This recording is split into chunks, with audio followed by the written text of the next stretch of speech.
días a todas y todos. Desde Guías Colombia, nuestra iniciativa multiactor que congrega empresarios, organizaciones de la sociedad civil, instituciones del Estado y organismos internacionales, queremos darle la bienvenida a este webinar sobre diálogo y cooperación en el lugar de trabajo para la transición justa.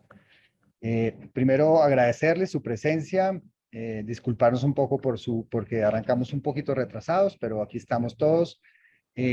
También además agradecer y darle la bienvenida a este panel que tenemos, un panel de lujo, un panel que refleja también la naturaleza multiactor de esta iniciativa. Antes de entrar en detalles de la agenda y del programa que tenemos el día de hoy, quisiera solo destacar brevemente el por qué y por qué nos trae aquí este webinar. Uno de los propósitos de nuestra iniciativa de Guías Colombia es fortalecer conocimientos entre nuestros miembros, pero también obviamente que se expandan a otras organizaciones alrededor de temas que tienen que ver con la agenda de conducta empresarial responsable, respeto por los derechos humanos y que implican desafíos en la implementación en un contexto como el nuestro en Colombia. Y este webinar precisamente busca y permite avanzar en este tipo de conocimientos a partir del diálogo, a partir de reconocer y mostrar buenas prácticas, aprendizajes y naturalmente desafíos que nos quedan por delante, digamos, para poder bajar este tipo de agendas.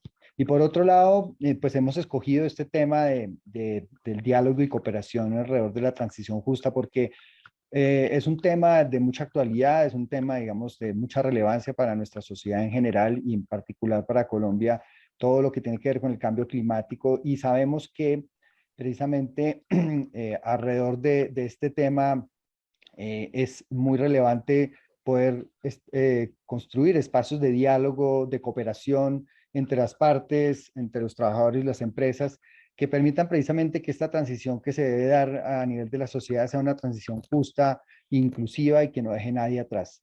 Entonces, en este marco, digamos, de desafío, quiero darle la bienvenida a María Angélica Castilla del Swedish Workplace Program. Ella será la moderadora del webinar y nos hará la presentación ya particular de la agenda y de nuestros panelistas. Bienvenidos, muchas gracias. Muchísimas gracias, Andrés. Y bueno, muy buenos días a todos y todas. Como comentó Andrés, yo soy María Angélica Castilla, soy líder regional del Swedish Workplace Program o SWP para América Latina. Es un placer acompañarlos en este webinar. Saludo muy especialmente a nuestros panelistas invitados el día de hoy, a la viceministra de Relaciones Laborales e Inspección, Isis Andrea Muñoz, al representante adjunto de la oficina en Colombia del Alto Comisionado de Naciones Unidas para los Derechos Humanos, Juan Carlos Monge, y a la directora de Asuntos Públicos de la Asociación Nacional de Empresarios de Colombia, ANDI, María Camila Agudelo. También extiendo un saludo muy especial a los integrantes de Guías Colombia y a los demás participantes que nos están viendo a través de Facebook Live. Antes de iniciar, me gustaría comentarles un poco quiénes somos, quién es el Swedish Workplace Program o SWP. Somos un programa global con más de 15 años de experiencia en temas de bienestar y desde el 2019 nos establecimos en 4 mercados regionales, en Kenia, Sudáfrica, Vietnam y por supuesto Colombia. El programa es una muestra, es una experiencia que parte y vive el enfoque sueco tripartita de diálogo y de cooperación en el lugar de trabajo, al consistir en una alianza entre el Consejo Internacional para la Industria Sueca, NIR, que es una organización de empleadores, y EFMETAL, una organización de empleados, y contar con la financiación pública de la Agencia Sueca para el Desarrollo y Cooperación Internacional, ASDI.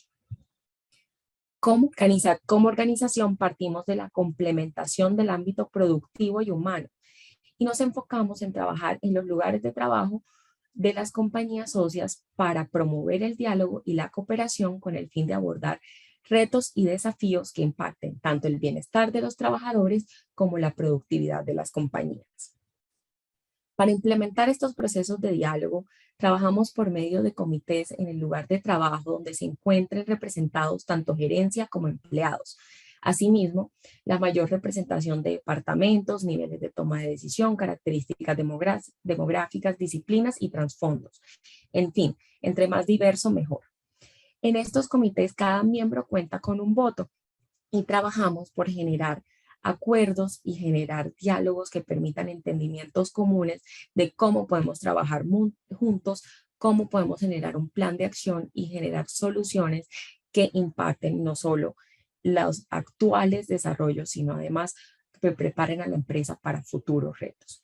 De esta manera partimos entonces, como otras organizaciones, de la noción del diálogo estructurado y la cooperación como base de los negocios sostenibles. Y es que como vimos en la pandemia, porque a veces en esos momentos difíciles es donde vemos el valor de estas herramientas, el diálogo y la cooperación son un pilar para la promoción del trabajo decente, no solo como ODS y entendido más allá de los mínimos de remuneración justa y condiciones laborales, sino mirado como el desarrollo humano, la posibilidad de participar en la toma de decisiones y de tener una opción de crecimiento como seres humanos. Además, se va conformando entonces como el camino para construir el consenso y la cohesión necesaria para generar culturas organizacionales inclusivas, para poder propiciar la alineación y la apropiación del negocio en todos los miembros, cómo nos ponemos esa camiseta y fomentar relaciones laborales con enfoque de respeto en los derechos humanos y, por supuesto, en una conducta empresarial responsable.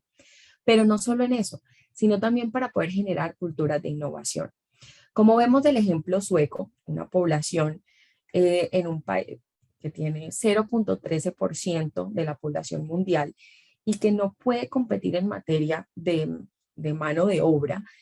A pesar de esto, el año pasado fue rankeado número 2 en innovación global y ellos hablan de cómo esto se permite al crear organizaciones que aceptan el error, que en vez de castigar o generar miedo, promueven equivocaciones y generan espacios para nuevas alternativas, para comunicación a todo nivel, para que las soluciones puedan llegar desde la base hasta los tomadores de decisiones. Y estas compañías se adaptan no solamente mejor a los escenarios cambiantes, sino que generan mayor competitividad. Y es aquí donde llegamos a la transición justa. Para lograr el objetivo de ser carbono neutrales en el largo plazo, va a ser necesario transformar nuestra economía y eso implica transformar nuestros procesos productivos para que sean menos contaminantes. Implica un mayor componente tecnológico, mayor mecanización, entre otras medidas. Y en ese aspecto van a surgir nuevos empleos, por supuesto, en sectores renovables, bioeconomía, entre otros, pero también implica que van a desaparecer empleos, lo que genera un impacto en todas las economías del mundo y, por supuesto, en la economía colombiana.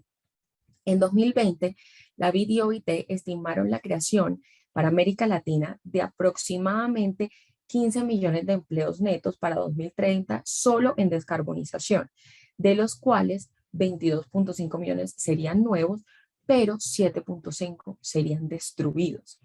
Y de esta manera, cuando hablamos de transición justa, en realidad estamos hablando de cómo nos preparamos y podemos adaptar la fuerza laboral para, como dijo Andrés, no dejar a nadie atrás, para gestionar el impacto social de esta transformación a la economía verde. Y esto incluye tener conversaciones al respecto de políticas estatales para promover la descarbonización y empleos verdes, planes de protección social y políticas de empleo, planes de diversificación económica y acompañamiento a las regiones del país, formación y desarrollo de habilidades desde la academia, cierre de brechas, cómo se encaminan inversiones para generar nuevos sectores, nuevos emprendimientos, nuevos empleos, cómo adaptamos los existentes a la descarbonización, cómo se trabaja con la cadena de valor para hacer esto y por supuesto cómo reentrenamos y preparamos a la fuerza laboral para gestionar estos cambios y poder trabajar en empleos verdes. Ya existen experiencias internacionales al respecto. Por ejemplo, podemos ver algunas medidas del sector de automóviles en Europa. También podemos ver el caso de del cierre o el plan de cierre de las plantas alimentadas por carbón de Enel en Italia. Y lo que vemos en estos procesos son acuerdos de readistramiento, crecimiento vertical y horizontal, coordinación con Estado, apoyo en relocalización, entre otros. Pero lo que más podemos evidenciar es el peso del diálogo y la cooperación en el lugar de trabajo, especialmente entonces con una gran importancia en un país con los altos niveles de informalidad que tenemos. Y es que el diálogo permite generar la confianza entre las partes y asegura que todos los que debemos conversar, gobierno, empresa, gremios, trabajadores, organizaciones sindicales y sociedad civil, podamos aportar a la planificación y a la construcción de políticas necesarias para estos cambios y para poder tomar medidas de mitigación del impacto social. Las empresas y los trabajadores podemos adelantarnos a estos procesos, conversar cómo ir realizando la adaptación. Y precisamente para iniciar esta discusión, este diálogo, el día de hoy contamos con un grupo diverso que nos acompañará a conversar sobre experiencias actuales y perspectivas para transición justa. Me permito entonces presentar en primer lugar a la viceministra Isis Andrea Muñoz, abogada egresada de la Universidad del Cauca, con especialización en Derecho Público de la Universidad Externado de Colombia y maestría en estrategias de anticorrupción y políticas de integridad de la Universidad de Salamanca, España. En estos 14 meses de gestión como viceministra, ha direccionado sus esfuerzos en la articulación con trabajadores, sindicatos, empleadores, comunidades y entidades, comprendiendo sus dinámicas para lograr, mediante la cultura del diálogo social, la garantía de las relaciones laborales. También me permito presentar a María Camila Agudelo, directora de Asuntos Públicos de la ANDI. María Camila es abogada con maestría en periodismo de la Universidad de los Andes. En la ANDI se encarga del seguimiento a los asuntos legislativos y de los temas de conducta empresarial responsable. Coordina la red GAN, participa en la Comisión Permanente de Concertación de Políticas Salariales y Laborales del Ministerio de Trabajo y es miembro del Consejo Directivo de la Unidad del Servicio Público de Empleo. Y por supuesto, a Juan Carlos Monge, representante adjunto de la Oficina en Colombia del Alto Comisionado de las Naciones Unidas para los Derechos Humanos. Es abogado de la Universidad Autónoma de Centroamérica en Costa Rica y obtuvo una maestría en asuntos globales de la Fletcher School of Law and Diplomacy de Tufts University en Medford, Massachusetts. Laboró como asesor senior en derechos humanos de la Oficina del Coordinador Residente de las Naciones Unidas en República Dominicana. Fue representante adjunto de la Oficina en Colombia del Alto Comisionado de las Naciones Unidas para los Derechos Humanos entre 2011 y 2014. Se ha desempeñado como representante encargado y representante adjunto de la Oficina del Alto Comisionado de Naciones Unidas para Guatemala, coordinador del área de observación, coordinador de la Oficina de Cali, entre otros importantes cargos en esta organización. Es un placer contar con todos ustedes para ese espacio. Y pues demos entonces inicio al diálogo de hoy con una pregunta que nos ayude a contextualizar un poco nuestro panel y la conversación que estamos sosteniendo. Me gustaría empezar con Juan Carlos. Con base en la experiencia que tiene en Colombia, ¿cuál considera es la importancia del diálogo social y la cooperación entre empresas y trabajadores a nivel mundial en el contexto colombiano? Es decir, ¿por qué quisiéramos empezar a conversar sobre diálogo social ahora? No, muchas gracias María Angélica, gracias a Guías Colombia por esta invitación, a cada uno de ustedes, muchas gracias por acompañarnos. Creo que después de tu introducción me veo relevado decir algunas cosas que ya han sido bien puntualizadas, pero quisiera sí recordar que el diálogo social estructurado es, como nos lo recordaron ya y nos lo ha dicho la OIT de manera reiterada, una herramienta necesaria para construir consenso y cohesión entre los diferentes actores y sirve para privilegiar culturas, organizaciones inclusivas, propiciar el entendimiento y la cooperación entre la organización y sus miembros y equilibrar las partes que intervienen en la negociación colectiva. Por supuesto, representando a la Oficina del Alto Comisionado de Derechos Humanos, este diálogo social es un mecanismo fundamental para construir un sistema de relaciones laborales con enfoque de derechos humanos. Y aquí quisiera decir que el tema rebasa la esfera propia de la empresa y las relaciones tradicionales entre empleados, empleadores y el Estado. Y vimos podemos ver algunos ejemplos tanto a nivel nacional como internacional. Voy a empezar por uno nacional y después regreso al internacional y termino con uno nacional. Creo que el año pasado, en el 2021, vimos en las movilizaciones y el paro durante más de 3 meses una necesidad de abocarse muchas empresas a este diálogo. Las empresas, muchas empresarios con los que he hablado entendieron claramente que esas demandas, en el fondo, esas demandas subyacentes, eran, muchos de sus trabajadores estaban en esas movilizaciones, estaban protestando muchas veces, o simplemente estaban a favor de esta movilización y sus reivindicaciones. Entonces creo que ahí fue importante para las empresas entender que había causas subyacentes y de las cuales ellos no eran solamente víctimas, las que sufrieron saqueos, etcétera, sino que eran parte de la solución. No voy a mencionar empresas porque no tengo ninguna autorización de hacerlo, pero en el caso de Cali hay un ejercicio fantástico que surgió a partir de esa movilización del año pasado.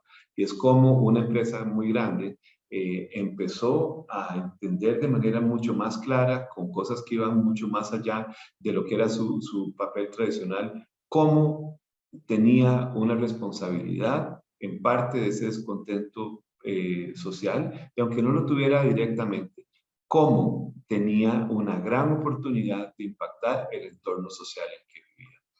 Más de manera global, para no ocupar demasiados minutos, el año pasado tuvimos la COP26, la conferencia internacional, global, en la que miles de representantes de gobiernos, empresas y ciudadanos estuvieron en esta reunión que abordó asuntos de cambio climático, que es un tema de la mayor relevancia, como nos lo recordaban hace un momentito María Angélica. Y ahí entender en este diálogo que la solidaridad internacional es una prioridad y no es una opción. Es importante porque no tenemos otro planeta al que vivir. Como nos recordaba María Angélica, tenemos este desafío de pensar en el entorno en que vivimos y en el futuro de nuestro planeta. Aquí se trataron algunos temas como transición justa, economías verdes, pero Inger Anderson, que es la directora mundial del fenómeno, recordaba que el cambio climático ya no es un problema del futuro, es un problema ahora. Y es que estamos confrontados con un tema y es la explotación, que no puede existir una explotación ilimitada e indefinida de los recursos naturales que son finitos. Entonces, el diálogo iba en torno a cómo crecer, cómo hacer dinamizar la economía sin agotar esos recursos naturales limitados. En esta conferencia se adoptaron algunos compromisos y voy cortando ya para terminar con un ejemplo nacional, entre los cuales diría 3 estrategias. 1, detener y revertir la deforestación y degradación de la tierra para el año 2030, que vamos un poco tarde. 2, desarrollar prácticas de agricultura sustentable. Y 3, respetar los derechos de indígenas y otras comunidades. Y aquí quisiera decir, aquí es una oportunidad en este último generar una mayor comprensión de los derechos de los pueblos étnicos, pero también de las comunidades campesinas. Ese es un escenario de diálogo social que tiene todo el sentido. Y aquí las condiciones de pobreza que vemos en nuestros países tienen tasas más altas en contextos rurales. Es decir, que el desarrollo ha excluido a un grupo importante de personas. Voy cortando. Sin diálogo social, las conflictividades serían mayores. Sin diálogo social, insisto, no podemos ponernos de acuerdo sobre las prioridades en el desarrollo territorial. Respetar los derechos humanos también es cuidar el medio ambiente, ya que todos los seres humanos dependemos de él para vivir. Así es que un entorno seguro, limpio, saludable, sostenible es indispensable para el pleno disfruto de toda la gama de derechos humanos, entre ellos el derecho a la vida, la salud, la alimentación, el agua y el saneamiento. Solamente quisiera insistir en el llamado que ha hecho la oficina de manera reiterada frente a la necesidad de ratificar el acuerdo Escazú, ya que ese también es un compromiso con el medio ambiente y la apertura de espacios de participación. Muchas gracias. Muchísimas gracias, Juan Carlos. Efectivamente, el diálogo social se constituye como una herramienta para generar esa confianza y tocas un punto muy importante para generar un proceso de inclusión, incluir a las personas en la conversación sobre desarrollo. Y eso es un tema muy, muy importante y le da un rol también a las empresas.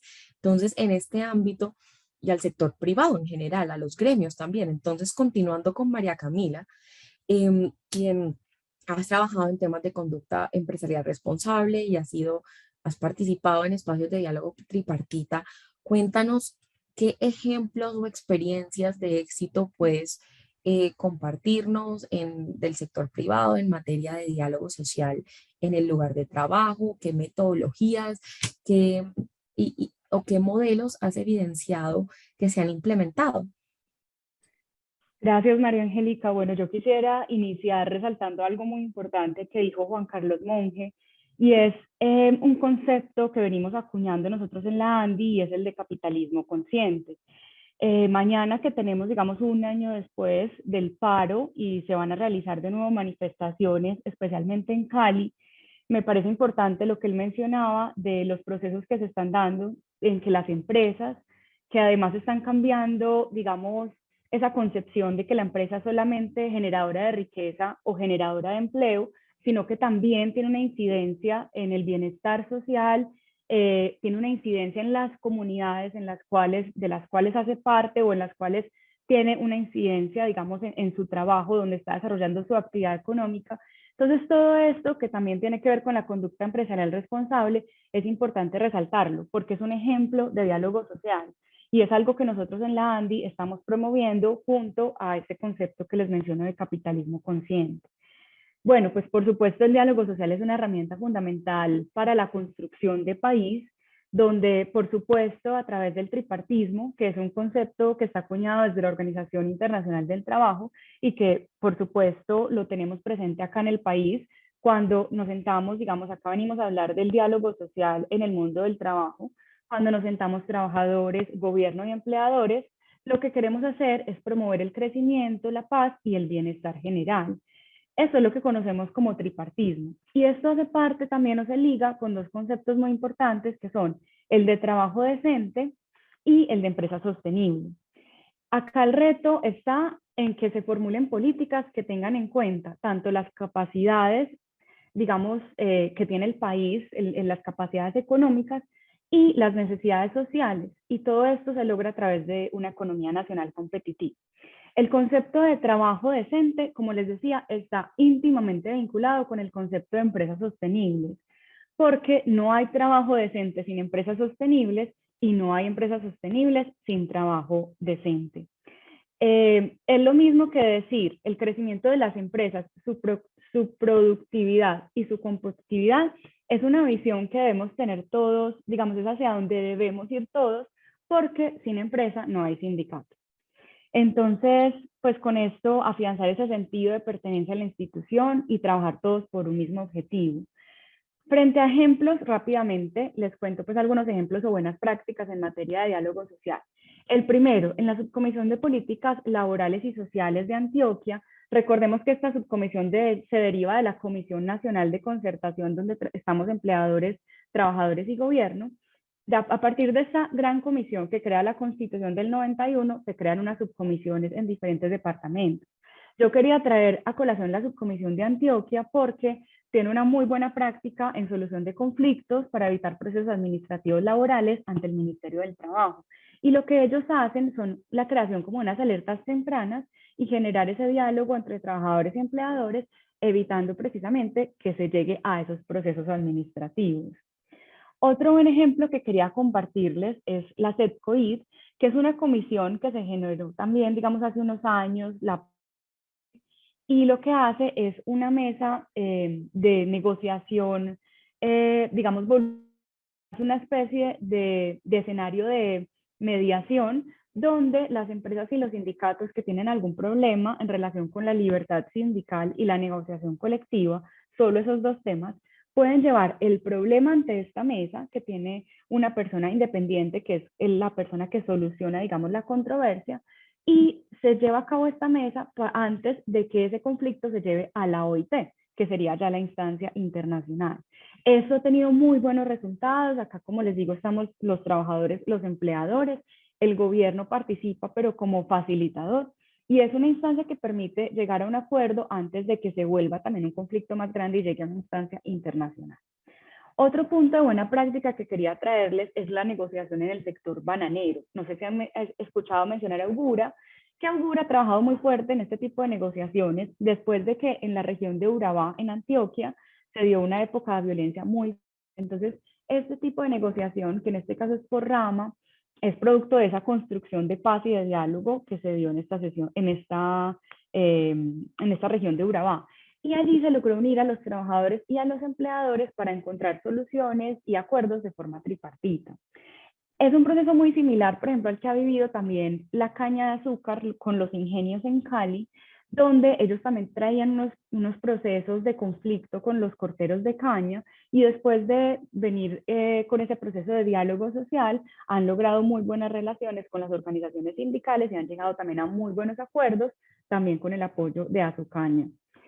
Por último, contarles sobre un manual de negociación colectiva que hicimos hace unos años, donde nos sentamos trabajadores y empleadores a decirnos, bueno, estas son las malas prácticas que, o sea, fue como un proceso de sincerarnos y decir, esas son las malas prácticas que estamos teniendo en las negociaciones colectivas.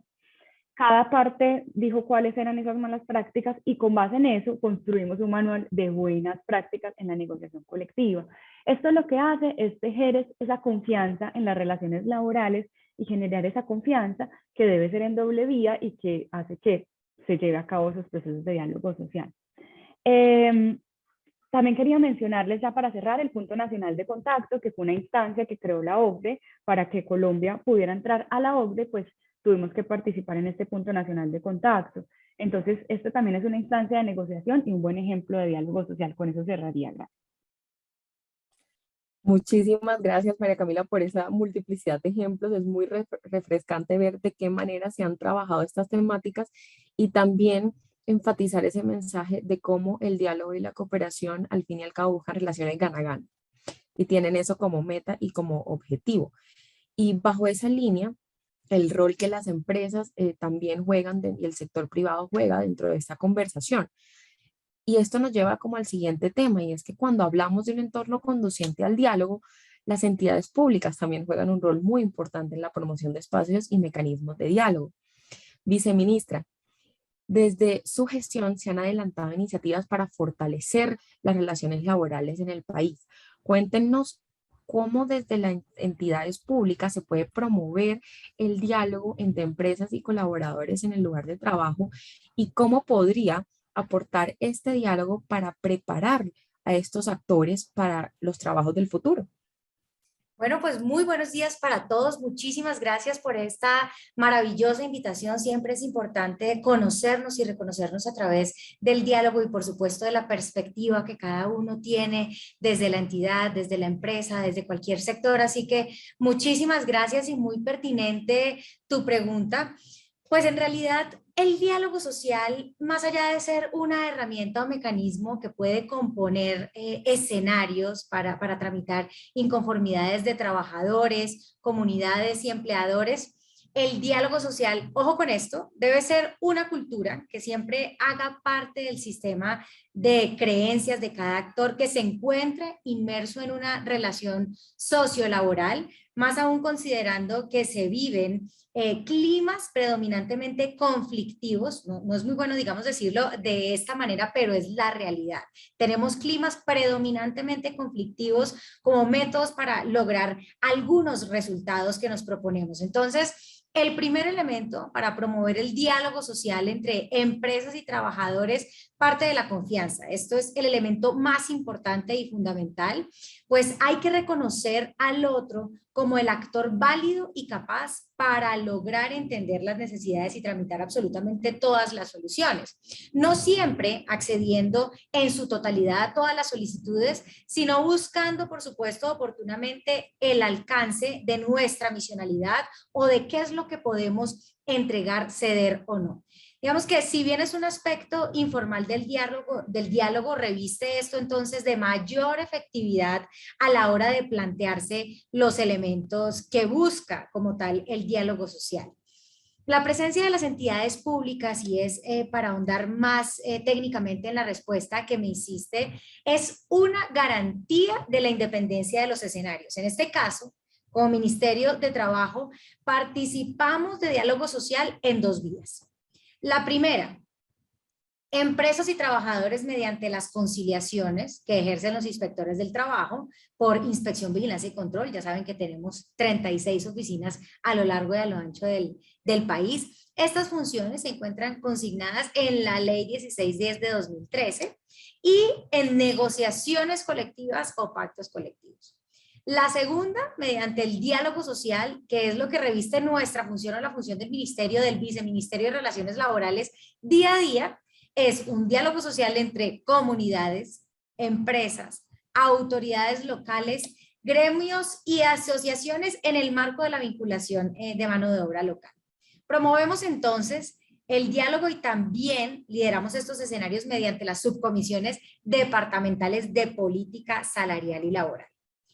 Los escenarios de diálogo son la base para un conjunto de acciones que resuelvan de manera estructural todas las dificultades que culturalmente han quedado en el comportamiento de cada actor.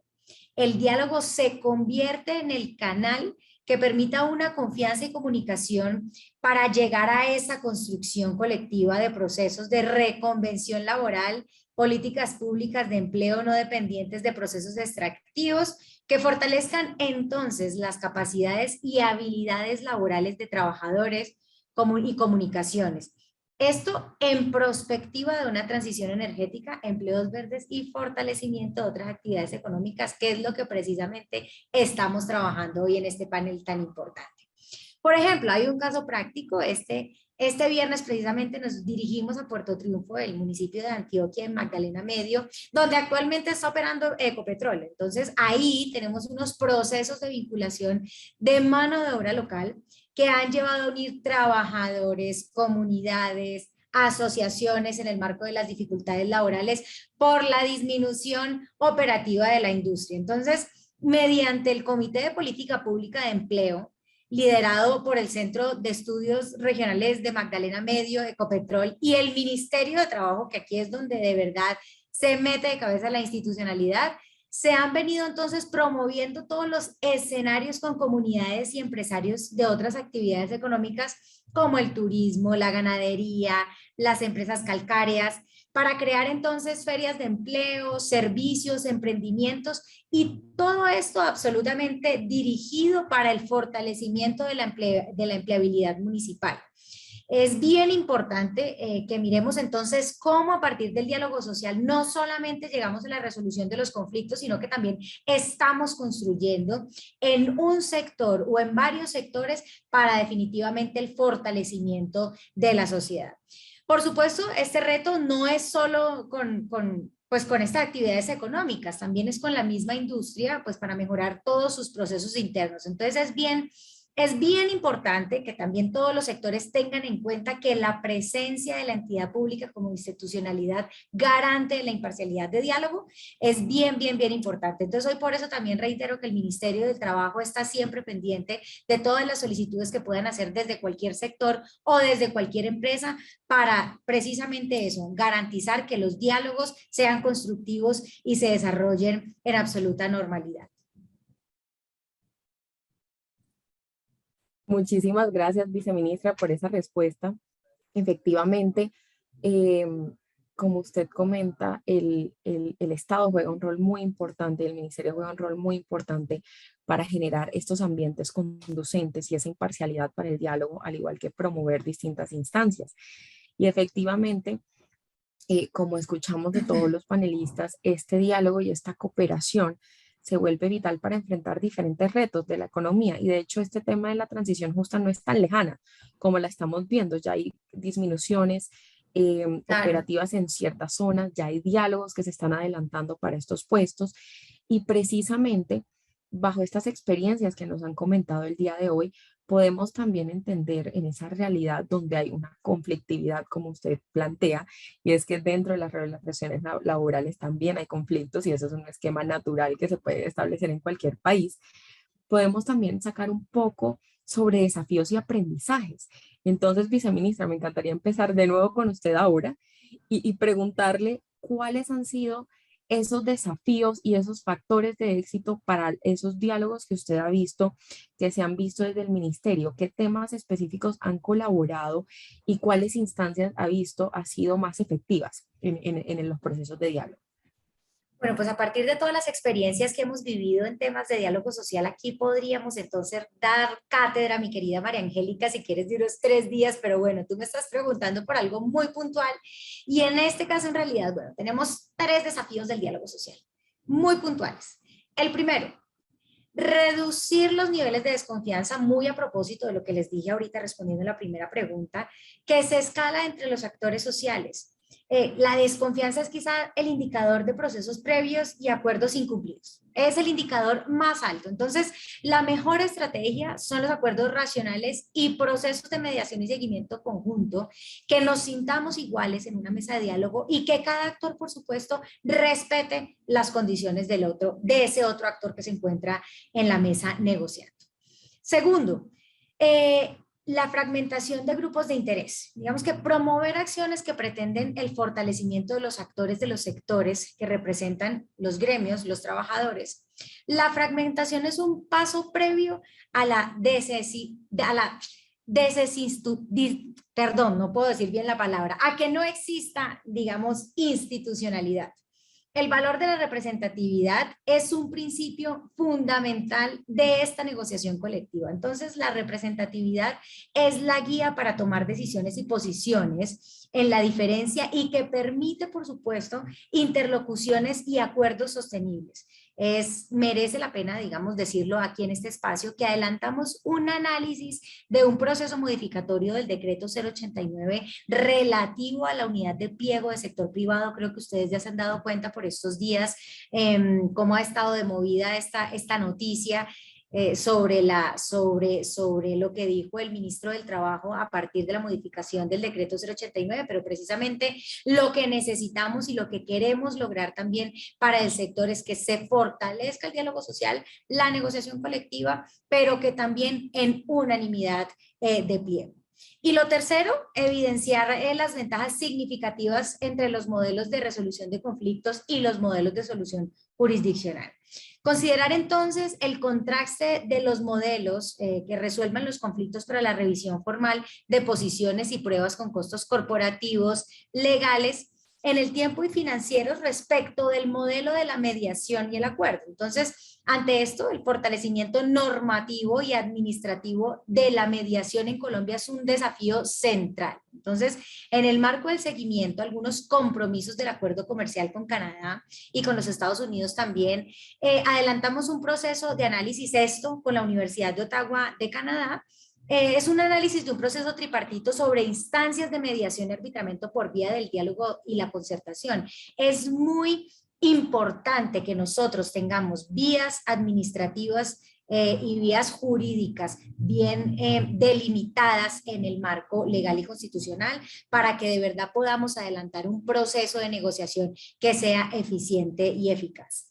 Las variables del éxito entonces son la confianza, tener muy clara la representatividad. En representatividad también, como le digo, podríamos echarnos otro capítulo aquí hablando sobre qué significa la representatividad en el marco de una negociación y los marcos metodológicos en el reconocimiento del otro y lograr, por supuesto, tramitar las inconformidades o solicitudes mediante escenarios inmediatos, no dejando escalar el conflicto. Esa es la importancia de una negociación verdaderamente efectiva, no que todo por supuesto se quede en el papel, sino que logremos en medio de la negociación misma lograr escenarios de soluciones inmediatas. Y finalmente, para la última parte de la pregunta que me hiciste, mi querida María Angélica, sobre instancias de diálogo, hoy recuerdo precisamente un escenario de intercambio de experiencias con el Swedish Workplace Program, donde el equipo del Viceministerio de Relaciones Laborales y la Dirección de Derechos Fundamentales expusieron también las instancias y logros que a continuación les voy a contar. La primera, con la Agencia Nacional de Hidrocarburos, el Ministerio de Minas y Energía, el Servicio Público de Empleo.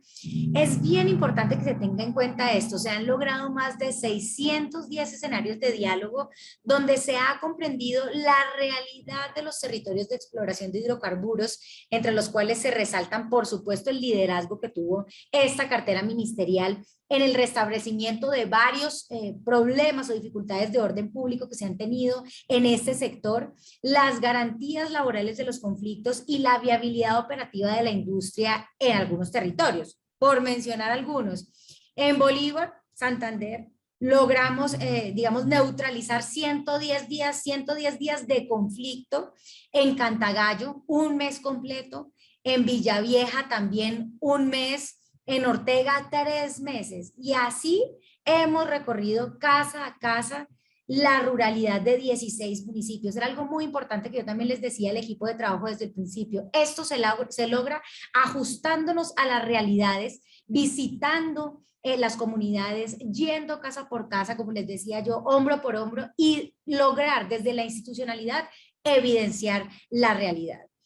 El segundo escenario, pues para el 2022, y ahorita también que la compañera lo mencionaba, en el marco de la Comisión Especial de Tratamientos de Conflicto CETCOID, desde el año 2018 se reportaron 181 sesiones de tratamiento y de seguimiento cuyo producto ha sido la suscripción de 68 actas de acuerdo y seguimiento. Recordemos que el filtro para llevar todos los conflictos a CETCOID es bastante arduo, y aquí solamente van casos verdaderamente, digamos, verdaderamente complejos. En el último año se programaron 96 sesiones con 4 plenarias, 5 subcomisiones de análisis de caso, 18 sesiones internas y 71 audiencias de tratamiento con seguimiento de casos. Entonces, a partir de esto se logró también suscribir 24 actas de acuerdo. Tenemos funcionando las 10 subcomisiones temáticas que conforman la Comisión Permanente de Concertación de Políticas Salariales y Laborales como instancia constitucional de diálogo social. Dichas subcomisiones son asuntos internacionales, género, productividad, formalización laboral en zonas rurales, ojo con esto, análisis del sistema pensional, piso de protección social, gestión migratoria, sector público, CETCOID plenaria y mesa de seguimiento a la implementación del convenio 189 de la OIT. Para ir resumiendo, y sé que el tiempo es muy corto, desde el 2018 entonces se han atendido a través de estas mesas de diálogo social más de 450 conflictos con un porcentaje de solución de más del 40%, lo que lo hace verdaderamente efectivo, y no porque el otro 60% no lo hayamos resuelto, sino que hay algunos casos que todavía están en ejecución, evitando entonces así que las partes llevaran sus diferencias a actuaciones administrativas o judiciales, que esto también nos ayuda mucho a algo bien importante que ahora nos ha dejado esta conflictividad laboral, que es la descongestión administrativa y judicial.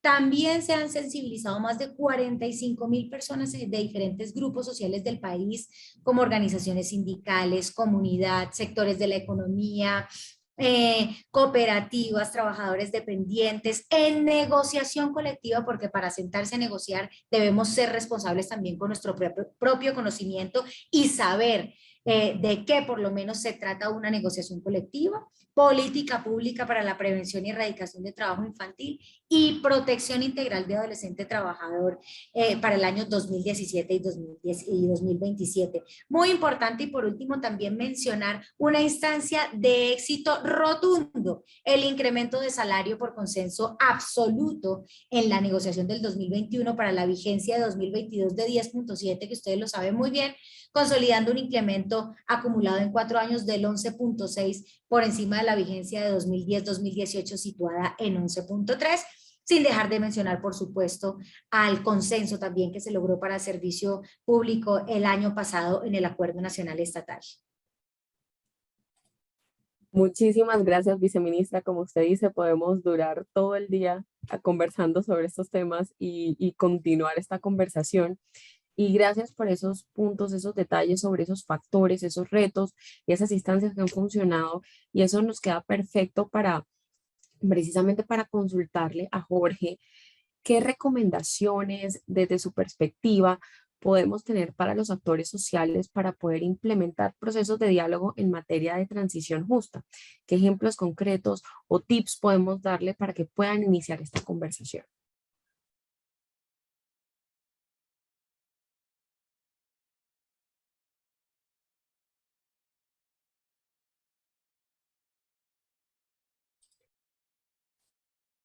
Creo que estamos teniendo un problema técnico y en este sentido pregunto, señor Juan Carlos, ¿cuál cree que es la importancia de estos procesos de diálogo? ¿De qué manera o qué recomendaciones podemos enviar a los actores sociales para poder generar este diálogo en pro de la transición justa? ¿Qué tips podemos compartir? Bueno, muchas gracias, Manuel. Primero, gracias por lo del señor Juan Carlos. Y segundo, quisiera empezar diciendo que no solamente tiene importancia, sino que quizá lo justo sería decir que el diálogo social y la transición justa deberían ser la práctica natural y cotidiana de toda empresa que desarrolle sus actividades en cualquier entorno social. Eso, como dirían en el sur del continente, debería estar en la tapa del libro y no debería ser un tema que discutamos. Y ahí quisiera referirme a los principios ROGI o a los principios sobre empresas y derechos humanos de Naciones Unidas. Y el primer consenso que existe en torno a ellos es que las actividades empresariales generan impactos tanto negativos como positivos en los derechos humanos de los diferentes grupos poblacionales. Cuando estos impactos son positivos, esto es como debería ser, pero cuando son negativos, el diálogo social es parte importante de lo que llamamos debida diligencia. El simple hecho de desarrollar actividades empresariales obligaría a habilitar esos espacios de diálogo social. La llegada de una empresa a un contexto específico impacta la cultura, la seguridad, la economía local, el medio ambiente, demás. De cada uno de esos impactos probablemente, y cada uno de esos impactos, quiero decir, requiera espacios de diálogo social. Y aquí quisiera detenerme un poco, es donde normalmente fallan las empresas al llegar a esos entornos. Para no hablar del caso colombiano, recuerdo un caso particular en Guatemala relacionado con la entrada en operación de una cementera enorme con capital mixto suizo-guatemalteco y un músculo financiero ahí importante de un banco estadounidense. El pequeño detalle es que la operación era una comunidad indígena productora de flores, actividad que no es muy compatible con la de desarrollo de una cementera. Y por ser una comunidad productora y hasta exportadora de flores, no eran la misma típica comunidad indígena marginal y particularmente pobre. Era una comunidad bastante organizada, que tenía sus ingresos, que tenía un nivel de vida aceptable comparado con otras comunidades vecinas. Y ahí es donde probablemente un diálogo social y una transición en un momento oportuno y temprano es particularmente importante. Voy a referirme aquí a la transición justa, voy a mencionar algunas cosas que nos ha dicho la OIT durante mucho tiempo y cito a la OIT diciendo: una transición justa consiste en maximizar los beneficios económicos y sociales al tiempo que se gestionan eficazmente los riesgos de la transformación económica, tecnológica y social. En las directrices para una transición justa 2015, se describen los pasos necesarios para lograr economía y sociedades ambientalmente sostenibles y bien gestionadas, trabajo decente para todos, inclusión social y erradicación de la pobreza.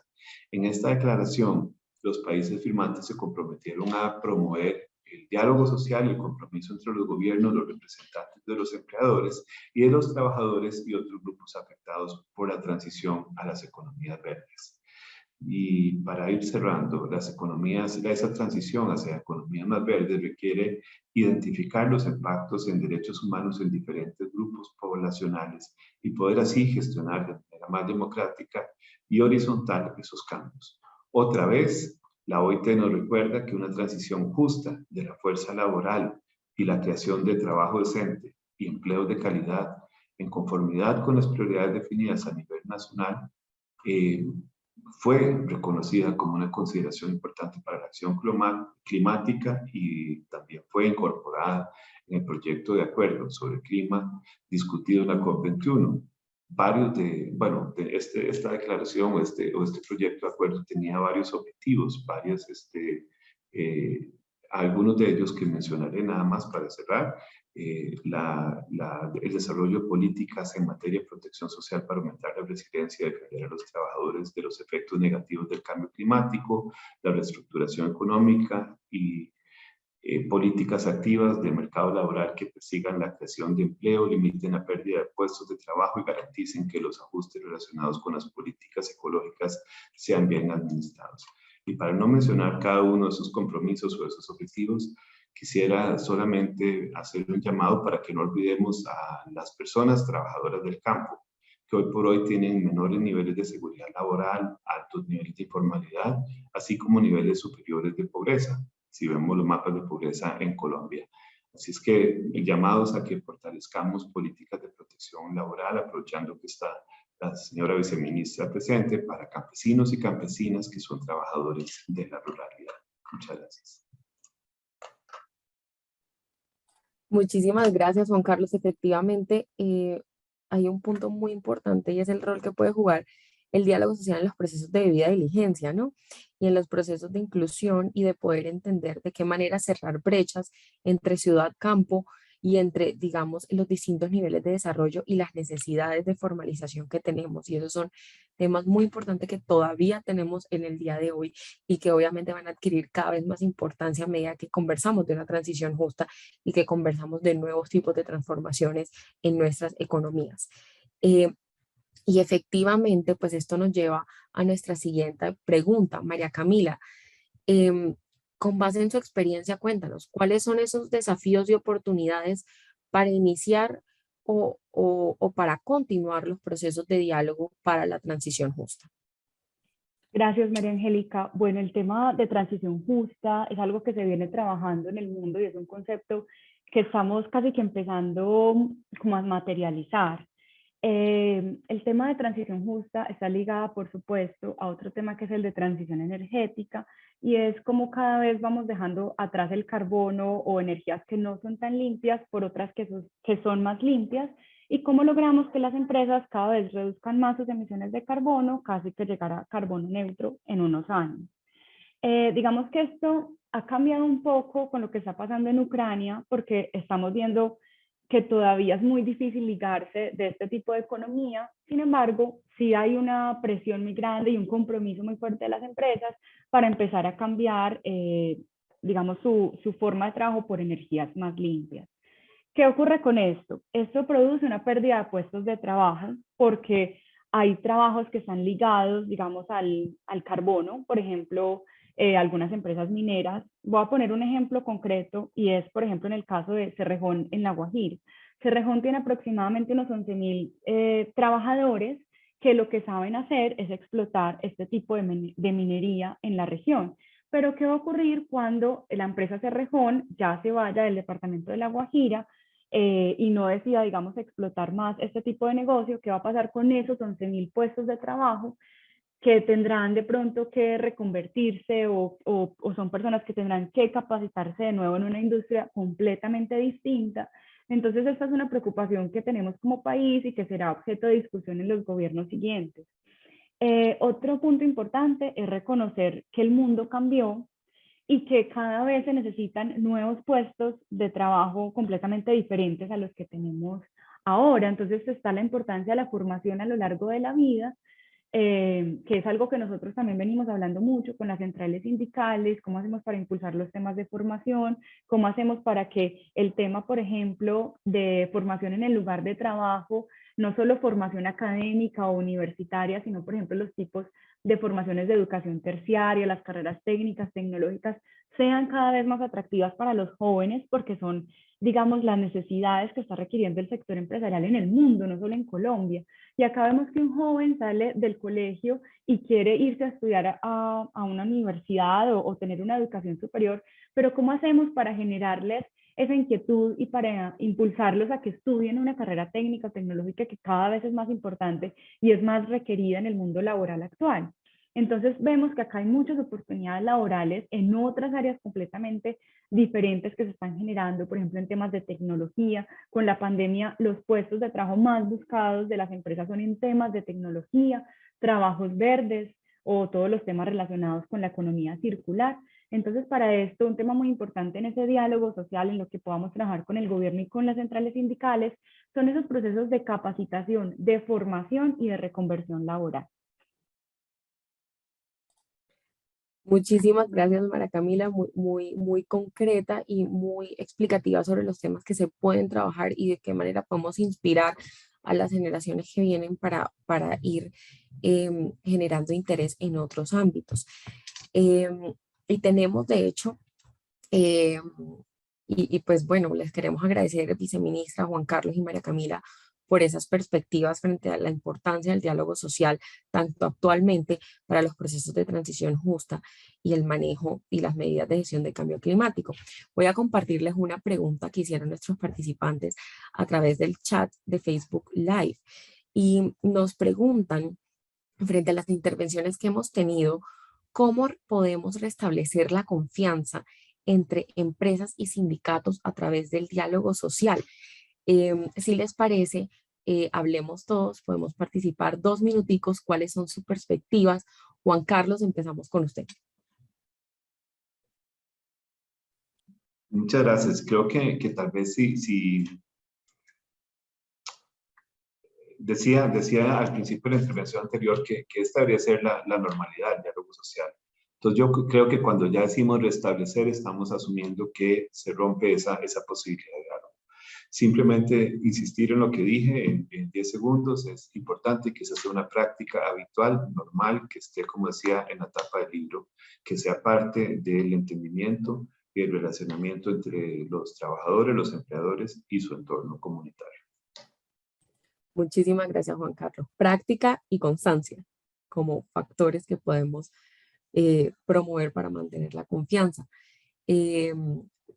María Camila, cuéntanos, ¿qué consideras tú? ¿Qué podemos hacer para esto? Sí, esto es algo que nosotros casi que pensamos todos los días. O sea, en la ANDI nos preocupamos mucho por cómo podemos generar confianza, en este caso, pues con los trabajadores, en las relaciones laborales, pero también en el país, porque digamos que lo que estamos viviendo ahora es que sentimos que a veces falta confianza en las instituciones o confianza en los procesos que manejamos. Entonces yo creo que es algo en general de diálogo social del país.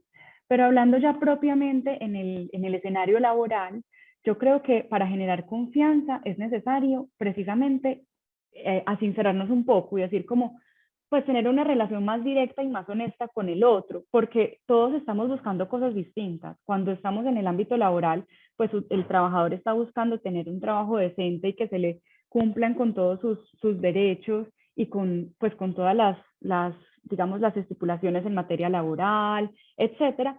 Y el empleador pues está buscando desarrollar su empresa, que crezca su negocio, que de pronto disminuyan sus costos laborales o que estos no sean muy altos. Entonces hay que buscar un equilibrio entre las dos cosas, porque cuando buscamos cosas distintas podemos ir para dos caminos separados, pero de pronto, como les decía al inicio, es importante tener trabajo decente y empresas sostenibles. Y los trabajadores tienen derechos, pero también tienen obligaciones, así como las empresas. Entonces, para construir esos procesos de confianza es necesario mantener ese equilibrio y ser honestos con el otro para llegar a soluciones conjuntas de diálogo social. Muchísimas gracias, María Camila. Entonces, honestidad, transparencia y puntos en común. ¿Qué queremos trabajar juntos? Factores para restablecer la confianza.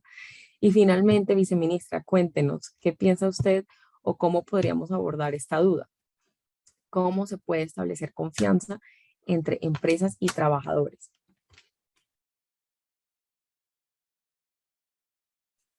Isis.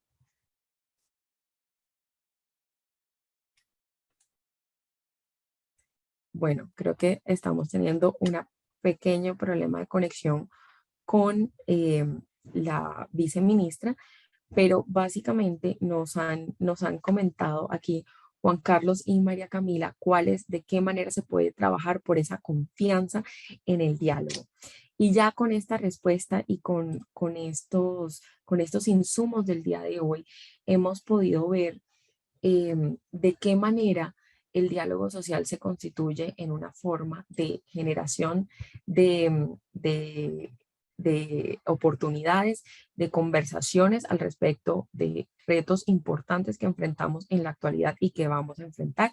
Y se puede constituir tanto como un medio como un fin, la forma como podemos abordar y cómo podemos seguir trabajando por los retos y los desafíos que vemos en nuestro devenir empresarial y en nuestras relaciones laborales. Nuevamente, muchísimas gracias, Juan Carlos, María Camila, Isis, por sus aportes y su apoyo. Y finalmente me permito dar el paso a Andrés Hernández para dar cierre a nuestro webinar. Muchísimas gracias. Muy bien, muchísimas gracias, María Angélica, María Camila, Isis, Juan Juan Carlos. Creo que esa exposición estuvo muy, muy importante, todos los elementos que ustedes resaltaron.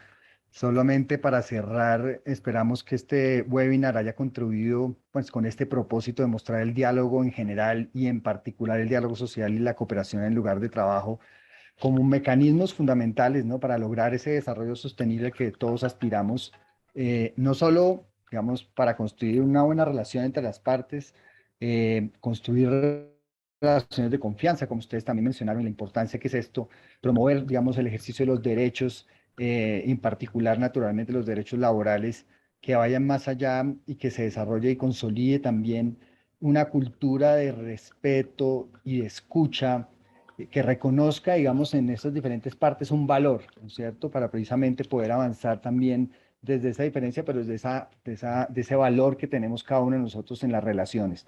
Y que fortalezca finalmente también el rol de cada uno de esos actores, empleadores, trabajadores, sector público y otras organizaciones, digamos, cercanas a, a esta relación, para abordar, pues, naturalmente dificultades que tenemos hoy día, ¿no? Sobre todo en ese tema de relacionamiento, pero también para abordar precisamente esos desafíos y esas oportunidades que nos plantea, pues, una agenda tan amplia como el desarrollo sostenible y en particular esta agenda de transición justa, que permita, pues, finalmente también avanzar de manera democrática, innovadora. También fue un tema también relevante, precisamente reconociendo ese valor de todos en esta agenda, y que se construyan finalmente soluciones reales, sostenibles, que maximicen esos beneficios económicos, sociales, ambientales para todos. Entonces, cerrar también desde Guías Colombia, no solo creemos en esto, en este diálogo, eh, que resaltando un poco esos factores de éxito son valores fundamentales, sino también otro de esos factores de éxito es ponerlos en práctica. Y creo que es uno de los distintivos precisamente de esta iniciativa de congregar diferentes visiones de estas diferentes organizaciones que hacen parte de esta iniciativa y ponerlas en práctica a través del desarrollo de guías, congregando, digamos, todo ese tipo de conocimientos, saberes, aprendizajes, y volver esas guías también hacia la práctica, hacia la realización, implementación de ellas, también de manera conjunta para aprender y seguir construyendo no solo conocimientos, sino también fortaleciendo esa relación de confianza y siendo un ejemplo también en ese sentido. Entonces, agradecerles nuevamente toda esta compañía de todos ustedes, y bueno, invitarlos también más adelante a seguir acompañándonos en estos procesos de compartir también conocimientos y estos diálogos tan importantes. Entonces nos despedimos. Muchas gracias a todas y todos. Que tengan un buen día.